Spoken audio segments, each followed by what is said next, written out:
तो जय हिंद दोस्तों, आप सभी का हमारे इस YouTube चैनल पर फिर से स्वागत है। तो जैसा कि आप सभी को पता है कि ज्ञान बिंदु जीएस एकेडमी के द्वारा ये बिहार पुलिस का एक प्रैक्टिस सेट चलाया जा रहा है, उसी को मैं YouTube पर ला रहा हूं आप सभी के लिए कि जो भी बैच नहीं खरीद सकते हैं वो हमारे द्वारा YouTube पर पढ़ सकते हैं। प्रैक्टिस है बिल्कुल उसी तरह से डिस्कशन होगा जिस तरह से ज्ञान बिंदु सर कराते हैं टोटल टॉपिक का। ठीक है, तो डिस्कशन में कोई कताही नहीं होगा, है ना। जहां भी डिस्कशन करने लायक रहेगा वहां फुली डिस्कशन होगा। ठीक है, और इसका पीडीएफ हमारा Telegram channel GK GS discussion पर चला जाता है, आप वहां से डाउनलोड कर सकते हैं। और एक सूचना और है कि बिहार पुलिस का एडमिट कार्ड भी आ चुका है, तो आप लोग तैयारी में जोरों शोरों से लग जाइए। ठीक है, अभी सब कुछ छोड़ करके आप पढ़ाई में लग जाइए, तभी आपकी सफलता को, है ना, चूमेगी। अगला तो चलते हैं, क्वेश्चन को स्टार्ट करते हैं। तो 10वां महीना में परीक्षा है ना। 1 तारीख को है, 7 तारीख को है और 15 तारीख को है। तो 3 डेट में जो है परीक्षा का किया गया है। ठीक है, तो लगभग आपको अब जिनका 1 तारीख का होगा लगभग 1 महीना बचा हुआ है, 1 महीना से भी कम हो गया है ना। और जिनका 15 तारीख है, 7 तारीख है, तो मतलब लगभग मिला जुला के 1 महीना रखिए कि आपके पास टाइम है। ठीक है, तो चलते हैं प्रश्नों को शुरुआत करते हैं। पहला क्वेश्चन क्या कह रहा है, मौर्य वंश का अंतिम शासक कौन था। तो सबसे पहले मौर्य वंश के बारे में जानते हैं कि मौर्य वंश था क्या, है ना। तो मौर्य वंश की अगर बात किया जाए तो मौर्य वंश जो है धनानंद को हरा करके चंद्रगुप्त मौर्य ने मौर्य वंश की स्थापना किया था। किसने किया था? चंद्रगुप्त मौर्य ने। किसको हरा करके? धनानंद को हरा करके। किसकी सहायता से? तो चाणक्य या कौटिल्य या विष्णुगुप्त की सहायता से, उनकी राजनीतिक कूटनीतिक की सहायता से। तो मौर्य वंश के अंतिम शासक पूछा जा रहा है, तो मौर्य वंश के अगर संस्थापक की अगर बात करें तो चंद्रगुप्त मौर्य हैं। इनके अंतिम शासक की अगर बात करें तो बृहद्रथ है। कौन है? बृहद्रथ, है ना। कौन है? बृहद्रथ। अगर इनके इनके कार्यकाल अवधि की बात किया जाए कि मतलब इनका जो शासन काल की जो पीरियड रहा है वो कब से कब तक रहा है, तो 322 बीसी से 185 बीसी। 322 बीसी से कितना रहा है? 185 बीसी। 322 से 185 बीसी मतलब ईसा पूर्व, बिफोर क्राइस्ट, है ना।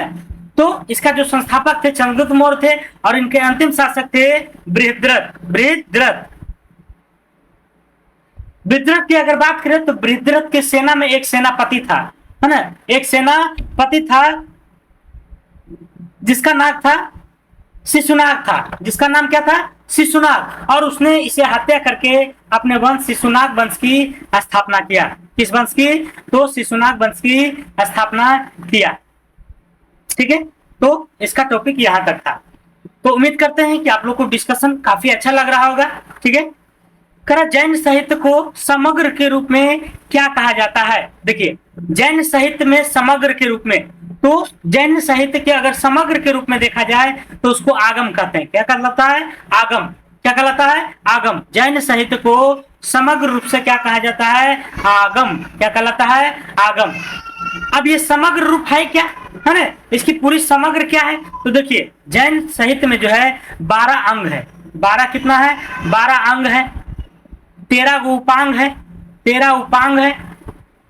10 गो जो है आपका प्रकीर्ण है। 10 गो प्रकीर्ण है। 6 गो छेद सूत्र है ना। 6 छेद सूत्र है और 4 मूल सूत्र है। इन सभी को मिला करके क्या कहा गया है जैन साहित्य में? तो आगम। क्या कहा गया है? आगम। ठीक है, अगला क्वेश्चन, मुगल सम्राट अकबर निम्नलिखित में से कौन सा वाद्य यंत्र बजाने में निपुण था, है ना। अकबर के बारे में यहाँ पूछा जा रहा है कि वह कौन सा वाद्य यंत्र बजाते थे। कौन सा वाद्य यंत्र बजाते थे? तो अकबर की अगर बात किया जाए, है ना, अकबर, है ना, तो अकबर की अगर बात किया जाए तो ये मुगल सल्तनत के वास्तविक संस्थापक माना जाता है। मुगल सल्तनत की वास्तविक संस्थापक माना जाता है। लेकिन अगर वास्तविक शब्द हटा देगा तो कौन हो जाएगा? बाबर हो जाएगा। कौन हो जाएगा? बाबर। कौन हो जाएगा? बाबर। मुगलों की अगर बात किया जाए तो इन्होंने जो है 1526 में पानीपत के प्रथम युद्ध से जो है एंट्री किया था और लास्ट में 1707 तक रहा। मतलब इनका जो पीरियड काल है मुगल का 1526 से 1707, 1526 से 1707 तक रहा। और इसमें अगर अकबर को देखा जाए तो अकबर का रहा 1556 से 1605, 1556 से 1605, क्योंकि 1556 में हुमायूं जो है ना, सीढ़ियों से लुढ़ा कर जो है मृत्यु को प्राप्त कर लिया था। उसके बाद इसके बेटे अकबर आए थे और अकबर को जो है मुगल काल का वास्तविक संस्थापक कहा जाता है। अकबर की अगर बात किया जाए तो ये कल्याणकारी शासक थे। ये क्या थे? एक कल्याणकारी शासक थे। अगर इसमें संगीतज्ञ की बात करें तो संगीतज्ञ में इनके दरबार में एक रहता था जिसका नाम था तानसेन। तानसेन जो है ऐसा बजाता था कि पूरा जो है ना मुर्दा भी उठकर खड़ा हो जाता था। इसका आवाज ऐसा था तानसेन का। तो तानसेन पूछता है कि किसके दरबार में रहता था? अकबर का। किसके दरबार में? अकबर के दरबार में। तो संगीत के क्षेत्र में अगर देखा जाए तो अकबर के दरबार में तानसेन रहता था। तो यहाँ पूछा जा रहा है कि अकबर जो है कौन सा वाद्य यंत्र में रुचि रखता था? तो उसका नाम है नगाड़ा। क्या नाम है? नगाड़ा, है ना। नगाड़ा आप लोग जानते ही होंगे, है ना। नगाड़ा का आवाज बहुत टन होता है ना। उसमें जो है प्रकाश जलाया जाता है और उसमें जो बजाया जाता है ताकि उसका आवाज जो है और भी ज्यादा जो है खनक निकले। ठीक है। तो मुगल सम्राट जो अकबर था उसका संबंध किससे था? नगाड़ा से था। और एक पूछता है औरंगजेब किससे संबंधित था? तो औरंगजेब जो है अपने शासनकाल में जो है संगीत का जो है बढ़ावा नहीं दिया, लेकिन वो अपने बीना बजाता था। क्या बजाता था? बीना बजाता था। अकबर की अगर बात करें तो बिहार और बंगाल को भी विजित किया था। बिहार और बंगाल के क्षेत्रों को भी जीत लिया था 1574 से 76 के, है ना, एवज में। 1574 से 76 के एवज में। ठीक है। अगला क्वेश्चन, अगला 4 नंबर। कर सुरक्षा के लिए मराठों के राजस्व के दावों को किससे जाना जाता है? कर सुरक्षा के लिए मराठों के राजस्व के दावों को किस नाम से जाना जाता है ना? किस नाम से जाना जाता है? तो वो का नाम है, वो है आपको चौथ, है ना। क्या था? चौथ। चौथ जो है 1/4 लगता था। और सरदेशमुखी की बात करें तो 1/10 भाग लगता था, है ना। तो चलते हैं इसके बारे में कुछ देखते हैं, है ना, मराठों के बारे में। अगर मराठा की बात किया जाए तो मराठा साम्राज्य के संस्थापक है वो था शिवाजी। कौन थे? शिवाजी थे। मराठा साम्राज्य के संस्थापक कौन थे? शिवाजी थे। शिवाजी का जो अपना साम्राज्य था उसको 2 वर्गों में बांट दिया था। कितने वर्गों में? 2 भागों में बांटा गया था। एक का नाम था स्वराज्य और दूसरा का नाम था मुक्तई। एक था नाम स्वराज और दूसरा का नाम था मुक्तई। तो आप लोग कॉपी और पेन लेकर के बैठिए, जितने भी हम बोलते हैं आप उसे नोट कीजिए, है ना। बार बार सेट मारने से अच्छा है कि एक साथ सेट पढ़िए आप और उसको पूरा निचोड़ नींबू की तरह गाड़ दीजिए, है ना, ताकि अगले बार अगर सेट आवे तो वो छूटना नहीं चाहिए। अगर छूट गया तो फिर आप सेट बेकार लगा रहे हैं। ठीक है। तो करा मराठा साम्राज्य के संस्थापक किसको माना जाता है? शिवाजी को माना जाता है। शिवाजी अपने साम्राज्य को 2 भागों में बांटा था। एक भाग था स्वराज, दूसरा भाग था मुक्तई, है ना। तो स्वराज जो भाग था उस पर प्रत्यक्ष तौर पर जो है इनका अधिकार था। किनका? शिवाजी का। मतलब प्रत्यक्ष तौर पर इसमें कोई कोताही नहीं था कि हम आपके गुलाम नहीं हैं। मतलब वो जो जनता थी वहां का स्वराज का, वो जो है पूरे रूप से समर्पित किस पर थे? तो शिवाजी पर था। और एक भाग था मुक्तई। तो मुक्तई ऐसी भाग था जिस पर जो है अकबर का भी जो है अधिपत्य था, है ना। कुछ राजाओं महाराजाओं का भी अधिपत्य था। तो ऐसे क्षेत्रों को मुक्तई कहते थे। क्या कहते थे? मुक्तई। ठीक है। तो इसी मुक्तई क्षेत्र में ये जो स्वराज क्षेत्र अपना उनका था, स्वराज क्षेत्र, उससे कर उर नहीं लेते थे। स्वराज क्षेत्र से कर नहीं लेते थे। तो लेते थे किससे? तो यही दूसरका वाला मुक्तई से। किससे लेते थे? मुक्तई से। किससे लेते थे? मुक्तई से। मुक्तई जो क्षेत्र था उससे कर लेते थे और उसमें 2 तरह के कर लिया जाता था। एक था चौथ और दूसरा था सरदेशमुखी। एक था चौथ, दूसरा था सरदेशमुखी। चौथ 1/4 भाग लिया जाता था उपज का। सरदेशमुखी की बात करें तो 1/10 भाग लिया जाता था, है ना। तो ये था इनका शिवाजी का इतना कहानी। ठीक है। तो अगला चलते हैं। कह रहा मुर्शिद कुली खान, अलीवर्दीन खान और सिराजुद्दौला कहाँ के नवाब थे? तो कहाँ के थे जी? बंगाल के। कहाँ के थे? बंगाल के। मैंने पीछे भी पढ़ाया था कि बंगाल के जो संस्थापक किसने किया था स्वतंत्र राज्य के रूप में? तो मुर्शिद कुली खान। किसने किए थे? मुर्शिद कुली खां। बंगाल के संस्थापक किसको माना जाता है? मुर्शिद कुली खां।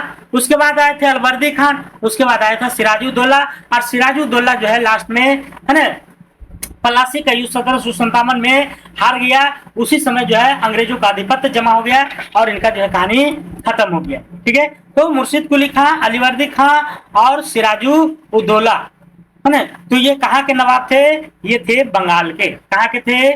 बंगाल के। अब चलते हैं, इसका और कुछ चर्चा करना चाहेंगे हम, है ना। चर्चा से घबराइएगा नहीं, क्योंकि यही चर्चा आपको पूछने वाला है एग्जाम में।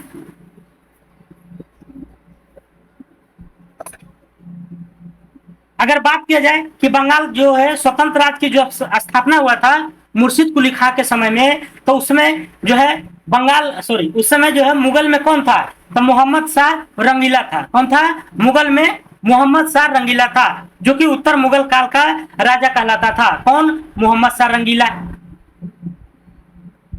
मुर्शिद कुली खां की अगर बात किया जाए तो इसने मुर्शिदाबाद शहर की स्थापना भी किया था और साथ ही साथ अपना राजधानी भी बनाया था, मुर्शिदाबाद नामक नगर भी बनाया था। फिर आया कौन? अलीवर्दी खां आया। फिर कौन आया? अलीवर्दी खां। अलीवर्दी खां की शासनकाल की देखा जाए तो 1740 से 1756 ईस्वी के बीच में था। 1740 से 1756, 1740 से 1756 के बीच में। और यही अलीवर्दी खां है जिन्होंने मुगलों को कर देना बंद कर दिया था। मुगलों को क्या कर दिया था? कर देने के लिए बंद कर दिया था। और इस अलीवर्दी खां के शासनकाल में बंगाल जो है काफी जो है सुधार हो गया था। इसीलिए इस सुधार को देखते हुए, है ना, बंगाल के स्वर्ग जाने लगा। बंगाल को स्वर्ग के रूप में जानने लगा था। किसके शासनकाल में? तो इसी अलीवर्दी खान के शासनकाल में। फिर आया कौन? तो सिराजुद्दौला, है ना, 1756 से 57 में तो फिर पलासी का युद्ध हो गया। तो सिराजुद्दौला जब आया तो पश्चिम बंगाल में जो है क्या हुआ? पलासी का युद्ध हुआ। पलासी कहाँ पड़ता है? तो पश्चिम बंगाल में, है ना। तो पलासी का भी पूछ दे कहाँ पड़ता है? पश्चिम बंगाल में। तो 1757 ईस्वी में पश्चिम बंगाल में पलासी का युद्ध हुआ, है ना। और अंग्रेजों की तरफ से इसमें नेतृत्व कौन कर रहे थे?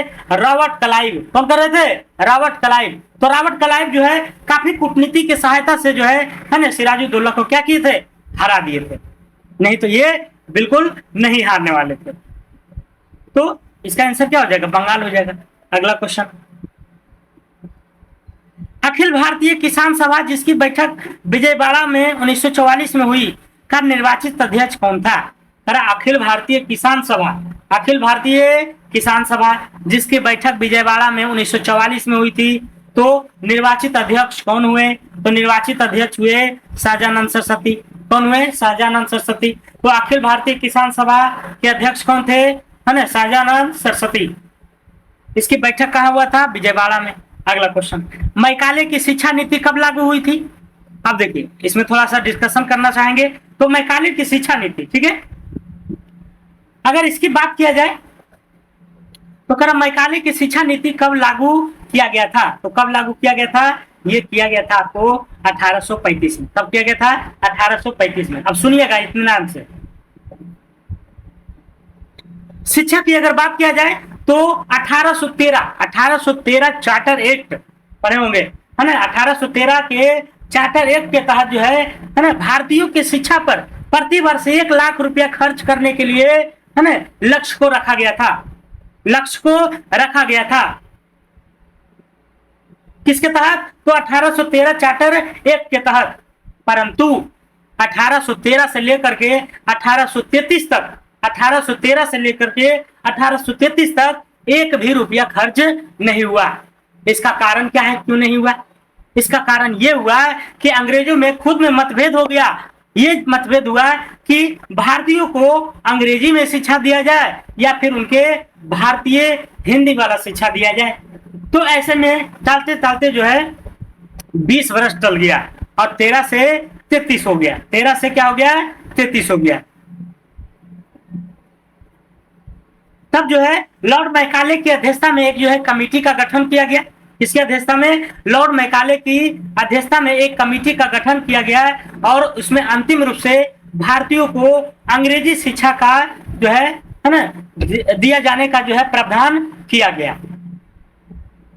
अंग्रेजी शिक्षा का प्रावधान किया गया और 1835 में अंग्रेजी भाषा में शिक्षा दिया जाना क्या हुआ, प्रारंभ हुआ। तो वही है मैकाले की शिक्षा नीति, वही क्या है, मैकाले की शिक्षा नीति, जिसको 1835 में क्या किया था, अंग्रेजी शिक्षा का, है ना, शुभारंभ हो गया था भारतीयों के लिए। अगला क्वेश्चन, 1857 के स्वतंत्रता संग्राम में किस राजवंश ने अंग्रेजों की सर्वाधिक सहायता किया। 57 ईस्वी के स्वतंत्रता संग्राम में किस राजवंश ने अंग्रेजों की सर्वाधिक सहायता किया।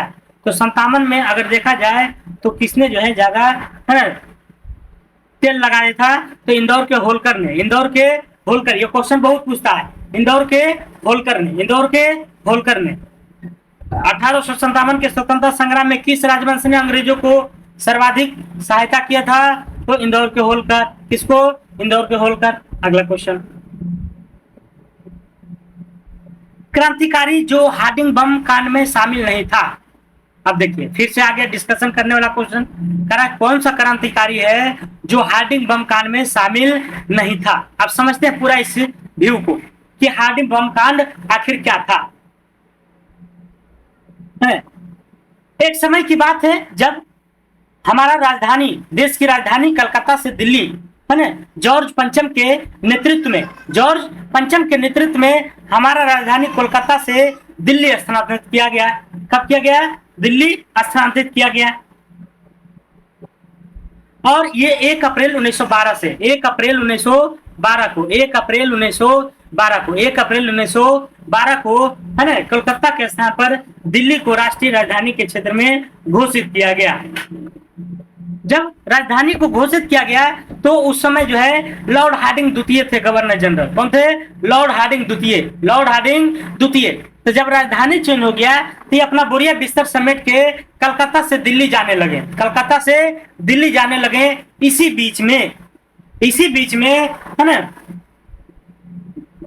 रास बिहारी बोस ने, इसी बीच में रास बिहारी बोस ने एक योजना बनाई कि इस पर जो है बम फेंक देना है, इस पर क्या करना है, बम फेंक करके उड़ा देना है, बम फेंक करके उड़ा देना है। तो योजना बनाई कौन, रास बिहारी बोस, रास बिहारी बोस। लेकिन इसके साथ जो इनका सदस्य था वो कौन कौन था, उसका नाम सुनिएगा। अमीर चंद्र थे, बसंत विश्वास थे, बाल मुकुंद थे, अवध बिहारी थे। ये चारों सदस्य थे। फिर से नाम लेना चाहेंगे, इसी में से छटेगा, अमीर चंद्र, बसंत विश्वास, बाल मुकुंद, अवध बिहारी। कौन कौन है, अमीर चंद्र, बसंत विश्वास, बाल मुकुंद, अवध बिहारी। ये चारों सदस्य जो है ना, एक्टिव हो गए कि चलिए ये काम को अंजाम देना है। और जैसे ही दिल्ली पहुंचने वाले थे, है ना, लॉर्ड हार्डिंग द्वितीय, तो उस पर बम फेंका गया। लेकिन संजोग देखिए कि लॉर्ड हार्डिंग द्वितीय क्या हुआ, वहां से बच गया, वहां से क्या हुआ, बच गया और बम कहीं और जाकर के गिरा। एक वकील थे, उसी पर जाकर के गिर गया था। तो इसमें जो है चारों को जो है क्या हुआ, अभियुक्त बनाया गया, चारों को अभियुक्त बनाया गया, है ना, चारों को अभियुक्त बनाया गया। और उस अभियुक्त जो है दिल्ली षड्यंत्र के नाम से जाना जाता है। किस षड्यंत्र के नाम से, दिल्ली षड्यंत्र के नाम से जाना जाता है, दिल्ली षड्यंत्र। और इसी दिल्ली षड्यंत्र के नाम से, है ना, चारों को क्या हुआ, फांसी की सजा हुई, फांसों की सजा हुई। अमीर चंद्र, बसंत विश्वास, बाल मुकुंद, अवध बिहारी, अवध बिहारी। तो कह रहा इनमें से कौन नहीं है, तो बाल मुकुंद है ये है, अमीर चंद्र है ये है, अवध बिहारी है ये है, भगवती चरण बोहरा नहीं है ना। तो ये सब जो पॉइंट है ना, काफी जो है। कर अगला, निम्नलिखित कथनों पर विचार कीजिए। वर्ष 1911 में हुई चीनी क्रांति का नायक सन्यास सेन थे। बिल्कुल सही है ना। चीनी क्रांति के नायक कौन थे, डॉक्टर सन्यास सेन। कब हुआ था, 1911 में। कब हुआ था, 1911 में। सन्यास सेन ने वर्ष 1905 में तुंग मेंग हुई पार्टी का गठन किया है। बिल्कुल सही है, सन्यास सेन ने एक पार्टी का गठन किया 1905 ईस्वी में, जिसका नाम है तुंग मेंग हुई पार्टी, तुंग मेंग हुई पार्टी। अगला है 3 नंबर, 1911 की क्रांति के बाद चीन में गणतंत्र शासन पद्धति की स्थापना हुई थी। बिल्कुल सही है, 1911 में जब चीनी क्रांति हुआ तो उसके बाद जो है चीन में गणतंत्र की स्थापना हुआ। ये भी सही है, अर्थात 1, 2 और 3। ये ऑप्शन जो है गलत है ना। इसमें 1, 2 और 3 होगा, 1, 2 और 3। अगला क्वेश्चन, पुनर्जागरण आंदोलन सबसे पहले शुरू हुआ था। पुनर्जागरण, पुनर्जागरण आंदोलन, तो पुनर्जागरण का मतलब होता है जो पुनः से जागे। जैसे कि देश में जो पूंजीवादी है ना, देश में जो उपनिवेशवाद है ना, उसको लेकर के हमारे जो देश के हैं जाग नहीं रहे हैं। मतलब जैसे अंग्रेज लोग करा रहा है वैसे कर रहे हैं, जितना टैक्स ले रहा है दे रहे हैं, जितना सता रहा है सह रहे हैं, तो कोई भी जो है ना उस पर असर नहीं है। तो पुनर्जागरण मतलब फिर से जागिए, तो उसको जो है कोई नेतृत्व करता होंगे ना। तो कह रहा पुनर्जागरण आंदोलन सबसे पहले शुरू कहाँ हुआ था, विश्व स्तर पर बात कर रहे हैं कि पुनर्जागरण आंदोलन सबसे पहले कहाँ शुरू हुआ था। तो पुनर्जागरण की अगर बात किया जाए तो सबसे पहले हुआ था आपको इटली में। कहाँ हुआ था, इटली में। कहाँ हुआ था, इटली में। इटली के फ्लोरेंस शहर में, याद रखिएगा बहुत इंपॉर्टेंट क्वेश्चन है। पुनर्जागरण आंदोलन सबसे पहले कहाँ शुरू हुआ, इटली के फ्लोरेंस में। इटली के फ्लोरेंस में है ना। और इसका जो नेतृत्वकर्ता कौन थे, तो दाते थे। कौन थे, दाते। वही दाते जो डिवाइन कॉमेडी पुस्तक के लेखक हैं, वही दाते जो डिवाइन कॉमेडी पुस्तक के लेखक हैं। और ये जो डिवाइन कॉमेडी पुस्तक है यह किस भाषा में लिखा गया था, टस्कन भाषा में। किस भाषा में, टस्कन। अगला क्वेश्चन, कह रहे यूरोपवासी किस ग्रह की पूजा सुंदरता की देवी के रूप में करते हैं, तो शुक्र को। इसलिए करते थे कि शुक्र ग्रह जो गर्म ग्रह है, और जब ये गर्म होता है तो काफी चमकता है, और चमकता है तो काफी सुंदर लगता है, तो उसी तरह से उसको सुंदरता की देवी कहा गया है, किसको, शुक्र ग्रह को। अगला क्वेश्चन, मिलान करना है। सूची को सूची दो से सम्मिलित कीजिए तथा नीचे दिए गए कूट से सही उत्तर का चुनिए, है ना। एक तरफ जनजाति है, दूसरी तरफ राज्य है। एक तरफ जनजाति है मतलब एसटी है, और दूसरी तरफ उसका राज्य है मतलब कौन सी जनजाति किस राज्य से संबंधित है। तो गद्दीश की अगर बात किया जाए तो हिमाचल प्रदेश से संबंधित है। गद्दीश किससे संबंधित है, हिमाचल प्रदेश से। टोडा की अगर बात किया जाए तो तमिलनाडु से। टोडा किससे है, तमिलनाडु से। खासी की अगर बात करें तो मेघालय से है। खासो, गारो, जयंतिया है ना, तीनों। नागा की बात करें तो मणिपुर का। नागा किसका है, मणिपुर का। नागा किसका है, मणिपुर का। तो फिर से याद करिएगा, गद्दीश किसका है, हिमाचल प्रदेश की जनजाति है। टोडा किसकी है, तो टोडा जो है तमिलनाडु की है। खासी मेघालय और नागा मणिपुर की जनजाति है। 1 2 4 1 और 3। अगला क्वेश्चन, मयूरभंज खाने किसके लिए जानी जाती है, तो ये मयूरभंज जो है ये जानी जाती है लौह अयस्क के लिए। किसके लिए, लौह अयस्क के लिए। लौह अयस्क के लिए। और ये मयूरभंज कहाँ है, तो उड़ीसा में है। कहाँ है, उड़ीसा में। तो मयूरभंज खाने किसके लिए है, लौह अयस्क के लिए। मयूरभंज खाने किसके लिए है, लौह अयस्क के लिए। कोयला की बात करें तो रानीगंज है ना, रानीगंज हो गया। तांबा की बात करें तो खेतड़ी है ना, कहाँ, राजस्थान में। सोना की बात करें तो जो है सोना कहाँ, कर्नाटक में होता है ज्यादा, कर्नाटक में। अगला क्वेश्चन, कह रहे गंगा की सबसे पश्चिमी तथा पूर्वी सहायक नदी है। पश्चिमी से पूर्वी सहायक नदी, तो गंगा की बहुत सारी सहायक नदियां हैं। तो कह पश्चिम से पूरब, तो पश्चिम से पूरब की अगर क्रम लगाया जाए तो पश्चिम से पूरब सहायक नदियां कौन कौन है। पहला तो है रामगंगा, गोमती, घाघरा, गंडक, कोसी, महानंदा। कौन कौन है, रामगंगा, गोमती, घाघरा, गंडक, कोसी और महानंदा। ये जो है क्या है, पश्चिम से पूरब है। तो इसमें गंगा की सबसे पश्चिम से पूरब की सहायक नदी कौन हो जाएगा, रामगंगा और महानंदा है ना। बाकी घाघरा इसमें तो नहीं है ना, गोमती है लेकिन नारायण नहीं है, तो इस तरह से ऑप्शन छट जाएगा। अगला, प्रति 1000 पुरुषों पर महिलाओं की संख्या क्या कहलाता है, तो ये भी क्वेश्चन बताने वाला है। लिंगानुपात कहलाता है। क्या कहलाता है, लिंगानुपात। सबसे ज्यादा किस राज्य की लिंगानुपात है, केरल की 1084। साक्षरता भी किसका है, केरल का। सबसे कम किसका है, तो हरियाणा का। कितना है, 879। अगला क्वेश्चन, एक तरफ अभ्यारण्य है, एक दूसरी तरफ उसका राज्य है, मतलब कौन सी राज्य में कौन सी अभ्यारण्य अवस्थित है ये बताना है। तो बांदीपुरी तो कर्नाटक है, ये है ना, बांदीपुरी कर्नाटक में है। बांदीपुरी अभ्यारण्य कहाँ है, कर्नाटक में। मेलघाट की बात करें तो मेलघाट आपको महाराष्ट्र में है। मेलघाट कहाँ है, महाराष्ट्र में। मेलघाट महाराष्ट्र में।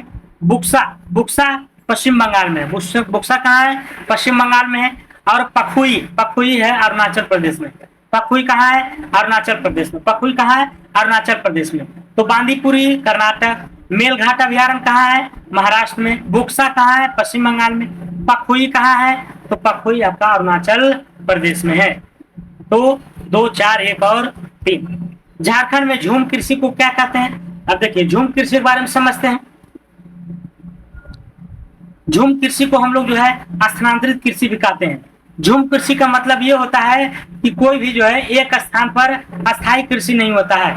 3-4 साल के लिए जो है कोई जंगल गया, वहां के लकड़ियों को काट करके फिर वहां कृषि किया, 3-4 साल रहा, फिर उर्वरकता उसका चला गया, तो फिर दूसरे जाकर के बसा, फिर वहां जंगल काटा, फिर वहां का जो है जमीन पर कृषि किया, फिर वहां से जो है किसी दूसरे जगह किया। तो ये सभी राज्य में होते हैं, और ये सभी राज्य में होते हैं। तो ये अलग अलग राज्यों में अलग अलग इसका नाम है। अलग अलग राज्यों में इसका अलग अलग नाम है। तो उसी नाम में पूछा है कि झारखंड में झूम कृषि को क्या कहते हैं? झूम कृषि मतलब जा जा के नाच नाच के, तो झूम कृषि है ना। झारखंड में झूम कृषि को क्या कहते हैं? तो कुरुबा। क्या कहलाता है? कुरुबा। झारखंड में झूम कृषि को कुरुबा, झारखंड में झूम कृषि को कुरुबा कहते हैं। क्या कहलाता है? कुरुबा। अगर पामलू की बात करें तो पामलू हो जाएगा मणिपुर की। पामलू कहाँ के हैं? मणिपुर की।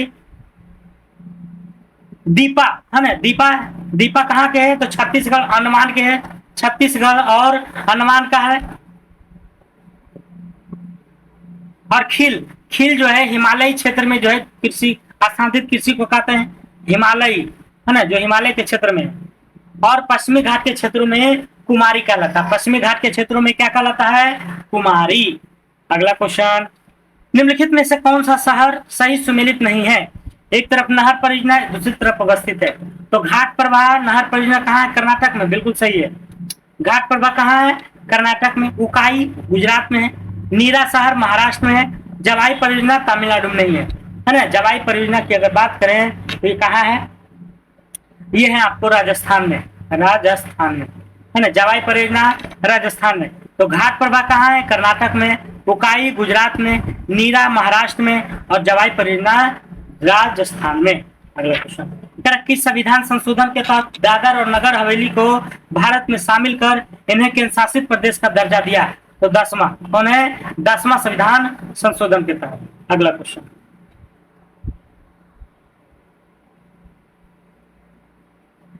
किस अधिनियम के फलस्वरूप बर्मा भारत से अलग हुआ था? है ना। तो साइमन कमीशन रिपोर्ट के बारे में आप लोग सुने होंगे। तो साइमन कमीशन जो है का गठन हुआ था 1927 में लंदन में। लंदन के जो है हाउस ऑफ कॉमन्स माने संसद भवन में। तो कह रहा है कि और भारत हमारा जो साइमन कमीशन है वो कब आया था? तो 1928 में आया था। भारत साइमन कमीशन कब आया था? 1928 में आया था। इसकी रिपोर्ट कब तैयार हुआ था? 1930 में हुआ था। 1930 में, 1930 में। और इसी रिपोर्ट में कहा गया था कि भारत को बर्मा से क्या कर दीजिए? अलग कर दीजिए। क्या कर दीजिए? अलग कर दिया गया, अलग कर दीजिए। और इसी में जो है गवर्नमेंट ऑफ इंडिया एक्ट 1935 लाया गया, उसी के तहत इसको अलग किया गया। Government of India act 1935। उन मौलिक अधिकारों का चयन करे जो भारतीय नागरिक को प्राप्त है परंतु गैर नागरिक को नहीं। सिर्फ भारतीय को है, गैर नागरिक को नहीं है, मतलब विदेशी को नहीं है। तो देखिए कुछ ऐसा अनुच्छेद है जो विदेशी लोग को प्राप्त नहीं है। मैं उसका जिक्र करना चाहूंगा, आप लोग ध्यान से देखिएगा।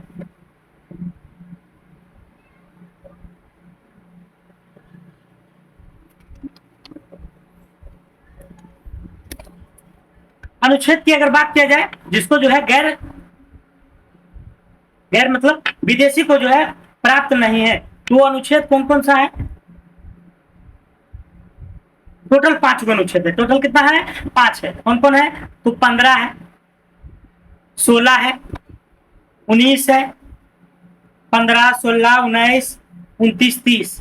15, 16, 19, 29 और 30 है ना। तो ये सब जो है क्या है? तो विदेशी नागरिक को प्राप्त नहीं है। विदेशी नागरिक को प्राप्त नहीं है। कौन कौन है?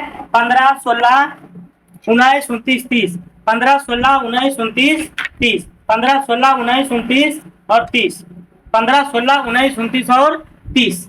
ये सभी जो है ना विदेशी को प्राप्त नहीं है। तो चलते हैं छापते हैं। करा भाषण एवं अभिव्यक्ति की स्वतंत्रता किसमें है? 19 में है ना। तो क्या करा, उन मौलिक अधिकारों का चयन करे जो भारतीय नागरिक को प्राप्त है परंतु गैर नागरिक को नहीं है। तो ये तो गैर नागरिक को नहीं है।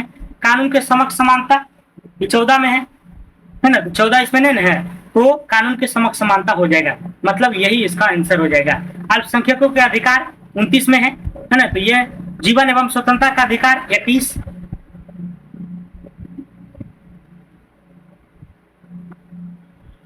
या क्या कर रहा है क्वेश्चन, उन मौलिक अधिकार का चयन करें जो भारतीय नागरिक को प्राप्त है। तो भारतीय नागरिक को क्या प्राप्त है? भाषण एवं अभिव्यक्ति की स्वतंत्रता है, भाषण एवं अभिव्यक्ति की स्वतंत्रता है। क्या प्राप्त है? भाषण एवं अभिव्यक्ति की स्वतंत्रता है। अभी मैंने बताया 19 है ना, तो 19 भारतीयों को प्राप्त है लेकिन विदेशी को नहीं है। कानून के समक्ष समानता 14 नहीं था, इसलिए गलत हो जाएगा। अल्पसंख्यक को ये भी नहीं हो जाएगा। जीवन एवं स्वतंत्रता का संरक्षण का अधिकार 21 में ये भी नहीं होगा। ठीक है,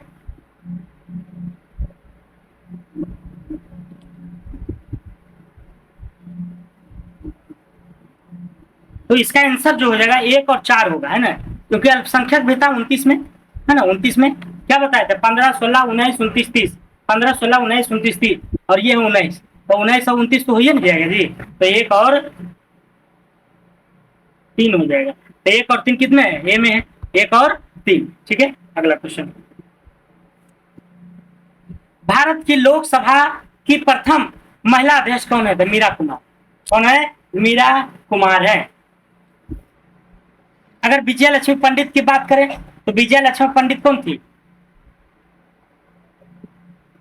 राष्ट्र संघ की पहली महिला अध्यक्ष थी, है ना, संयुक्त राष्ट्र संघ की पहली महिला अध्यक्ष थी विजय लक्ष्मी पंडित।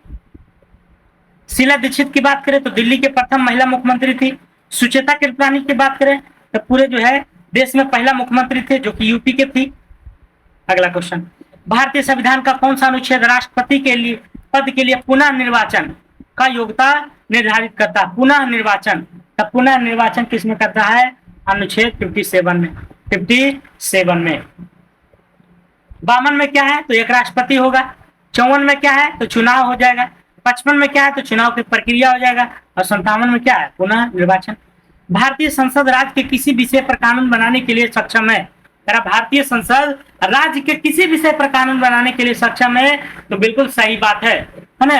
राज्य के किसी विषय पर संसद को बनाने का कानून अधिकार में है, और ये जो है अनुच्छेद 352 के अंतर्गत आपात स्थिति लागू हो तब, और देश के 2 या 2 से अधिक विधानसभा इसका अनुमोदन करें तब, तो मतलब ये दोनों स्थिति में है ना कानून बनाने का अधिकार संसद को है। अगला क्वेश्चन, भारत के सर्वोच्च न्यायालय में किस वर्ष न्यायाधीशों की नियुक्ति के लिए कॉलेजियम व्यवस्था की प्रथा? 1993 में कॉलेजियम व्यवस्था, है ना। हमारा जो न्यायाधीशों की जो नियुक्ति होती है कॉलेजियम प्रणाली से होती है, तो उस कॉलेजियम प्रणाली की शुरुआत कब हुई थी? 1993 में। सरकारिया आयोग की सिफारिश का संबंध है सरकारिया आयोग के, तो केंद्र राज्य के पारस्परिक संबंध से, केंद्र राज्य के पारस्परिक संबंध से। अगला क्वेश्चन, प्रति व्यक्ति आय निकालने के लिए राष्ट्रीय आय को भाग दिया जाता है देश की कुल जनसंख्या से। सरकार द्वारा पुरानी मुद्रा को समाप्त कर नई मुद्रा क्या कहलाता है? विमुद्रीकरण। क्या कहलाता है? विमुद्रीकरण। अभी तक भारत में 3 बार विमुद्रीकरण हुआ है। कितना बार? 3 बार। कब कब हुआ है? तो 1946, 1978 और 2016 में जो नोटबंदी हुआ था। तो 1946, 1978, 2016। अगला क्वेश्चन, सूचियों को सूची 2 से मिलाइए। एक तरफ जो है खाद्यान्न उत्पादन में वृद्धि, है ना, क्रांति से संबंधित है, तो खाद्यान्न उत्पादन में वृद्धि हरित क्रांति बिल्कुल सही है। हरित क्रांति के अगर विश्व स्तर पर देखा जाए तो एम एस स्वामीनाथन थे, हरित क्रांति के कौन थे? एम एस स्वामीनाथन थे। दूध उत्पादन में कौन थे? तो ये आपको जाएगा श्वेत क्रांति, है ना। दूध उत्पादन श्वेत क्रांति कौन थे? वर्गीज कुरियन। मत्स्य पालन देखा जाए तो नीली क्रांति, और उर्वरक हो जाएगा भूरी क्रांति। उर्वरक हो जाएगा भूरी क्रांति। अगला क्वेश्चन, कौन सा युग्म सही है? कौन सा युग्म सही है? पंचवर्षीय योजना है, मॉडल है? कौन सी पंचवर्षीय योजना युग्म सही है? तो प्रथम पंचवर्षीय योजना हर डोमर मॉडल पर है, बिल्कुल सही है ना। प्रथम पंचवर्षीय योजना जो हुआ था वो किस मॉडल पर है? तो हेरा डोमर मॉडल पर। द्वितीय पंचवर्षीय योजना की बात की जाए तो पीसी महाल नोबिस हो जाएगा। तृतीय पंचवर्षीय योजना की बात किया जाए तो गॉडगिल योजना, बिल्कुल सही है है ना। तो इस तरह से तीनों क्या है, सही है, तो क्या हो जाएगा, तीनों हो जाएगा, 1 2 3 हो जाएगा, जो कि ऑप्शन में नहीं है तो ऑप्शन गलत है। 1 2 और 3 तीनों हो जाएगा। अप्रत्यक्ष कर से संबंधित समिति है, अप्रत्यक्ष कर से संबंधित कौन सी समिति है, रेखी समिति। कौन सी समिति, रेखी समिति। रेखी समिति किससे संबंधित है, अप्रत्यक्ष कर से। रेखी समिति अप्रत्यक्ष कर से।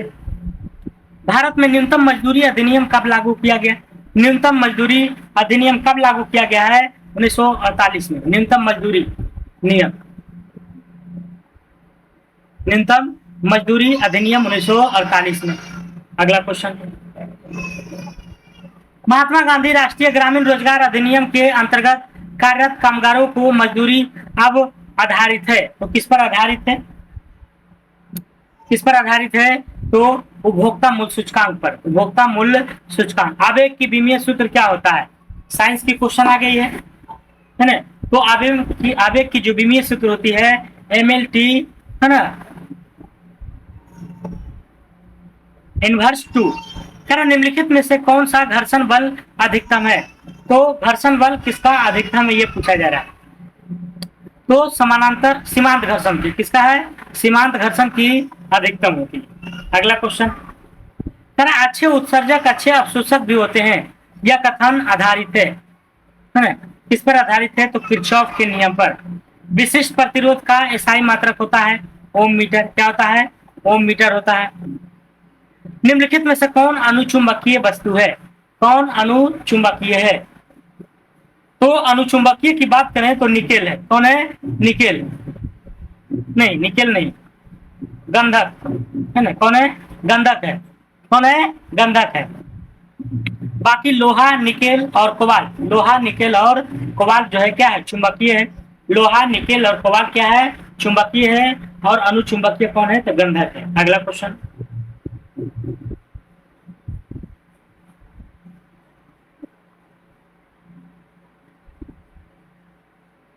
और जिसमें मां अंतिम में लग जाता है वो पराचुंबकीय कहलाता है, जैसे सोडियम हो गया।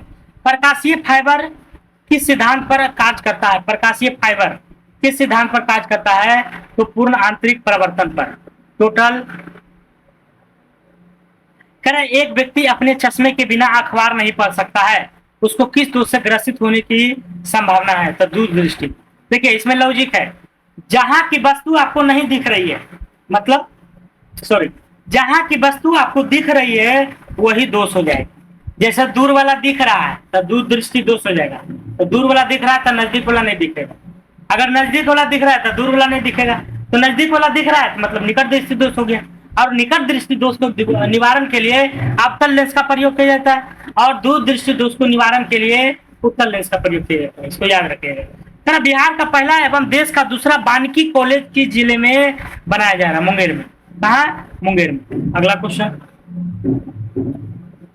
डीएनए के द्विकुंडलित संरचना में उपस्थित बंध का प्रकार है, तो हाइड्रोजनी बंध होता है। क्या होता है, हाइड्रोजन बंध। निम्न में से किस अम्ल का प्रयोग जीवाणुनाशक के रूप में होता है, मतलब बैक्टीरिया को मारने में किस अम्ल का प्रयोग करते हैं, बैक्टीरिया को मारने में, तो फॉर्मिक एसिड का। किसका, फॉर्मिक एसिड का, फॉर्मिक एसिड का, फॉर्मिक एसिड का। एसिटिक एसिड की बात की जाए तो सिरका में होती है, सल्फ्यूरिक एसिड बैटरी में होती है। अगला क्वेश्चन, निम्नलिखित विलयन तथा उनके पीएच मान को सुमेलित कीजिए। सांद्र HCl का मान 0 होता है, नींबू का रस का 2.2 से 2.5 तक होता है, तनु NaOH का 13 होता है, और शुद्ध जल का 7 होता है। ठीक है, तो इस तरह से मिलान बिल्कुल सब सही है। अगला क्वेश्चन,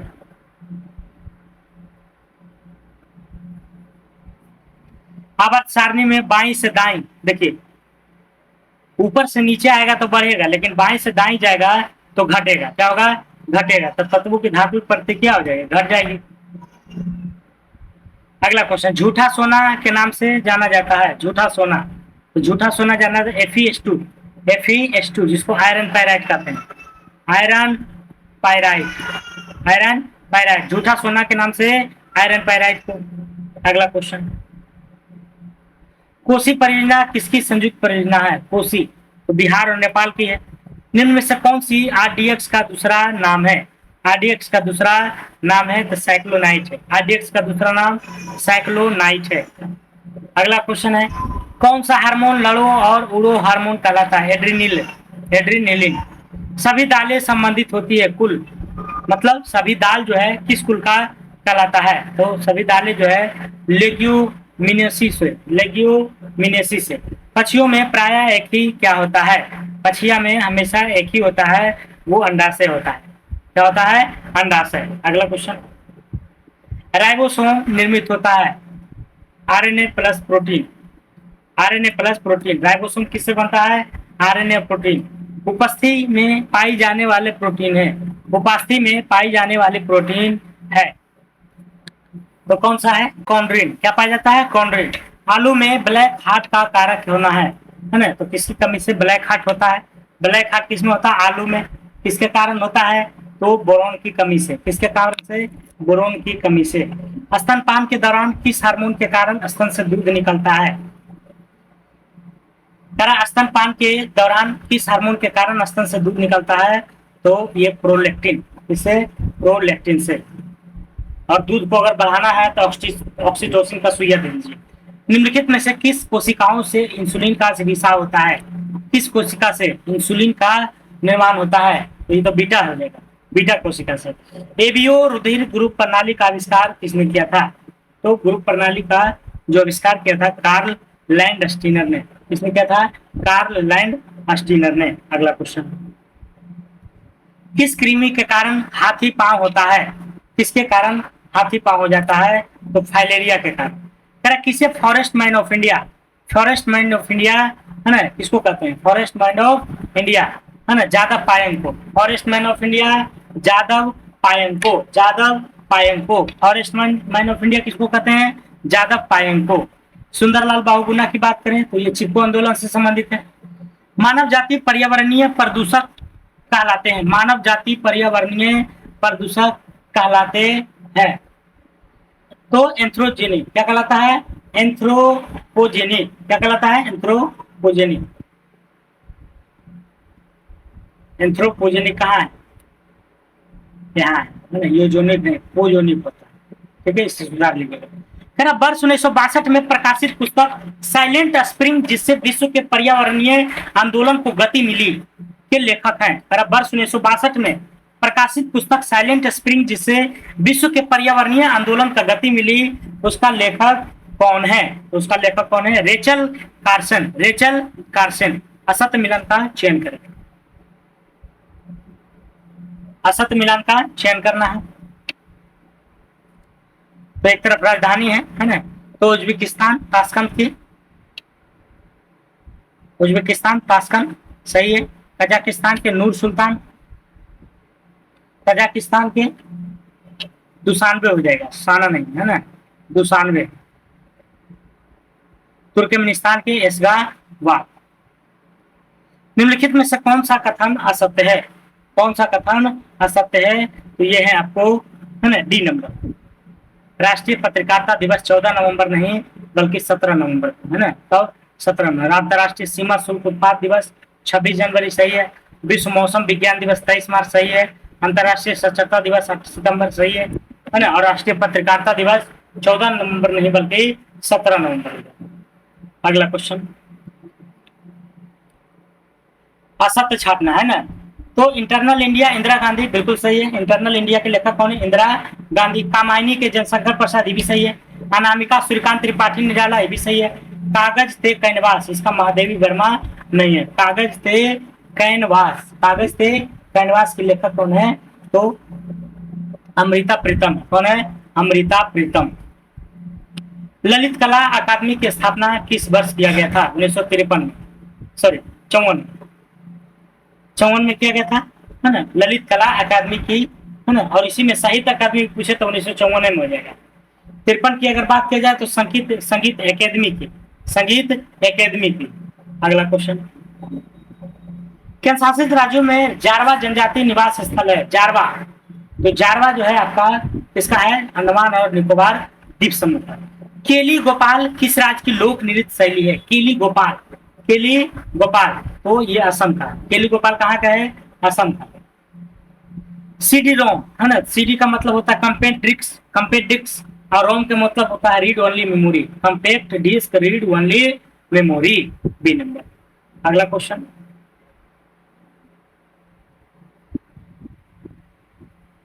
कौन सा महाजनपद वर्तमान बिहार के क्षेत्र में स्थित नहीं था, कौन सा महाजनपद है जो वर्तमान बिहार के क्षेत्र में स्थित नहीं था। तो महाजनपद की बात करें तो पूरे जो है विश्व में उस समय जो है 16 महाजनपद था, विश्व नहीं मतलब भारत में जितना भारत का क्षेत्र था 16 महाजनपद था, उसमें से 3 गो जो है बिहार का था, 3 गो किसका था, बिहार का। तो कहा बिहार के क्षेत्र में नहीं था, कौन, अंगहैये था, अंगहैये था, आपको बजीहैये था, मगधहैये था, वत्स नहीं था। ठीक है, 68वें फिल्म फेयर अवार्ड 2023 के संबंध में कौन सुमेलित नहीं है, तो इनमें से सब सुमेलित है। सर्वश्रेष्ठ फिल्म का गंगूबाई काठियावाड़ी को, अभिनेता को राजकुमार राव को, अभिनेत्री को आलिया भट्ट को, है ना, सभी सही है। अगला क्वेश्चन, प्रख्यात नृत्यांगना कनक रेले का हाल ही में निधन हो गया, प्रख्यात नृत्यांगना थी कनक रेले का हाल ही में निधन हो गया, किस शास्त्रीय नृत्य के लिए प्रसिद्ध थी, तो किसके लिए, मोहिनी अट्टम के लिए, किसके लिए, मोहिनी अट्टम के लिए। एशिया की सबसे लंबी साइकिल रेस को कन्याकुमारी तक हरी झंडी दिखाकर रवाना किया गया, एशिया की सबसे लंबी साइकिल रेस को, है ना, कन्याकुमारी से कहा, तो कन्याकुमारी श्रीनगर से कन्याकुमारी तक। 10 अप्रैल 2023 को चुनाव आयोग ने किस पार्टी को राष्ट्रीय पार्टी का दर्जा मिला, तो आम आदमी पार्टी को। अभी टोटल राष्ट्रीय पार्टी की संख्या कितनी है, तो 6 है, हाल ही में किसको मिला था, तो आम आदमी पार्टी को। अगला क्वेश्चन, हाल ही में किस राज्य सरकार द्वारा प्रवासियों का पहला सर्वेक्षण शुरू किया गया, तो प्रवासियों का जो पहला सर्वेक्षण हुआ शुरू वो आपको झारखंड में कहा हुआ है, झारखंड में। ठीक है, तो ये 75 क्वेश्चन जीके एंड जीएस का जो है डिस्कशन के साथ हम करा दिए हैं, और बाकी 25 मैथ रीजनिंग नहीं, मैथ हिंदी और इंग्लिश का वेटेज है, तो आप लोग इसे बनाइएगा। ठीक है, मैं इसका पीडीएफ टेलीग्राम चैनल पर डाल देता हूं, आप वहां से जा करके अपने से एक बार रिव्यू कीजिए, जब अपने से कीजिएगा और एक बार सुने रहिएगा वीडियो देख के, तो इस तरह से माइंड में सेटअप हो जाएगा। ठीक है, तो क्योंकि मेरा पढ़ने का जिस समय जब मैं तैयारी करता था तो उस समय मेरा पढ़ने का जुनून इसी तरह था, है ना, क्योंकि एक चीज जब तक स्पष्ट नहीं होता था, है ना, एक सेट जब तक हमको याद नहीं होता था, जब तक दूसरे सेट को हाथ नहीं लगाते थे। तो इस तरह से, है ना, करते करते करते करते इस तरह से अगर आप 40 से 50 सेट अगर कर लीजिएगा, तो आपका कोई भी एग्जाम ऐसा नहीं है जो क्रैक नहीं कर सकते हैं। ठीक है, तो आप लोग मन लगा के पढ़िए, क्योंकि नजदीकी एग्जाम भी आने आ गया है। ठीक है, तो आज के लिए इतने ही दोस्तों, जय हिंद जय भारत।